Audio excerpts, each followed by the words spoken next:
स्वामी, ये क्या अनर्थ है? आप स्त्री का रूप क्यों धर रहे हैं? महादेव की आंखों में आंसू थे। उन्होंने धीमे स्वर में कहा, गौरी, आज मेरी एक बेटी मौत और जिंदगी के बीच झूल रही है। उसकी माँ बाढ़ में फंसी है और उसे इस वक्त सिर्फ अपनी माँ की जरूरत है।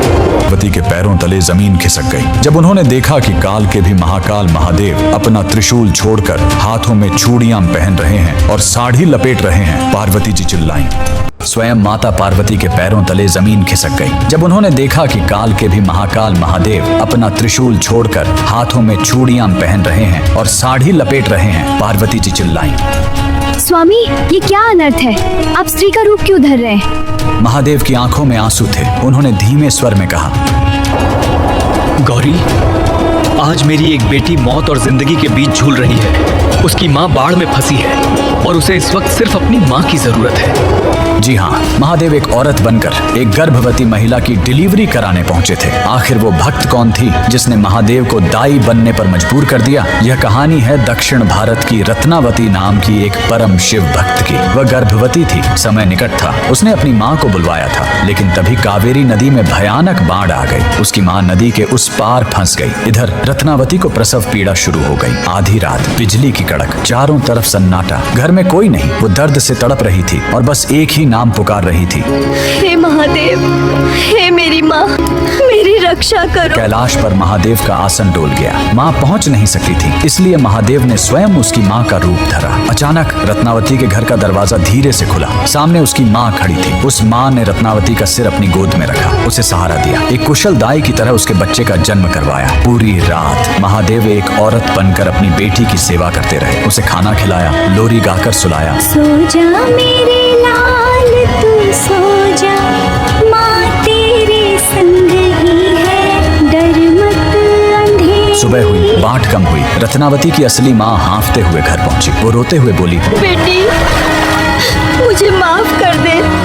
मैं बाढ़ में फंस गई थी, मुझे आने में देर हो गई। रत्नावती स्तब्ध रह गई। उसने पूछा, अगर आप अभी आई हो तो रात भर जो मेरी सेवा कर रही थी वो कौन थी? दोनों ने कमरे में देखा। वहाँ कोई नहीं था, सिर्फ मोगरे के फूलों की महक और दीवार पर महादेव की एक धुंधली परछाई। भगवान ने एक स्त्री का मान रखने के लिए खुद स्त्री का रूप ले लिया। आज भी तमिलनाडु के त्रिची में स्थित थायुमानवर स्वामी मंदिर इस चमत्कार की गवाही देता है। आज भी वहाँ गर्भवती महिलाएं सुरक्षित डिलीवरी के लिए महादेव को चूड़ियाओं और साड़ी चढ़ाती हैं। महादेव से बड़ा कोई रक्षक नहीं और माँ से बड़ा कोई योद्धा नहीं। अगर आपको भी महादेव का यह माँ वाला रूप छू गया हो तो कमेंट में हर हर महादेव और जय माँ पार्वती जरूर लिखें।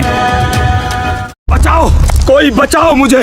ये है महर्षि दुर्वासा, जिनके श्राप से स्वर्ग कांपता था। आज वो अपनी ही जान की भीख मांग रहे हैं। 1 साल से तीनों लोकों में भाग रहे हैं। ब्रह्मा से गिड़गिड़ाए, भगा दिया।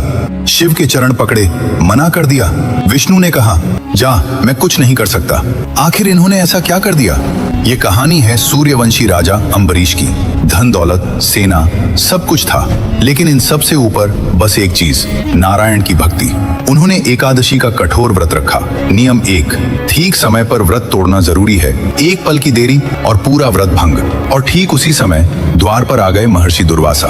अम्बरीश ने हाथ जोड़े, महाराज स्नान कर लीजिए, फिर साथ भोजन करेंगे। दुर्वासा नदी पर गए, जानबूझकर देर करते रहे। मंत्री घबराए, महाराज समय बीत रहा है। अम्बरीश फंस गए, अतिथि से पहले खाएं तो अपमान, न खाएं तो व्रत भंग। अम्बरीश ने बस एक घूंट जल पिया, न अन्न न फल। दुर्वासा लौटे, पता चला राजा ने पहले जल पी लिया।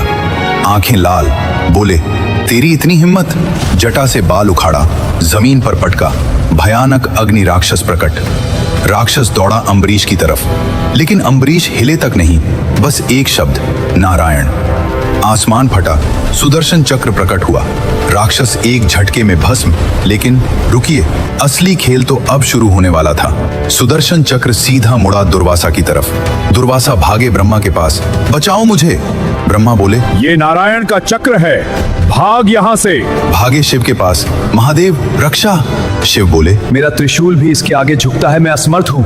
विष्णु ने कहा, जा, मैं कुछ नहीं कर सकता। आखिरकार थके हारे दुर्वासा लौटे और अम्बरीश के चरणों में गिर गए और चक्र शांत हो गया। कमेंट में लिखना न भूलें, जय श्री कृष्ण।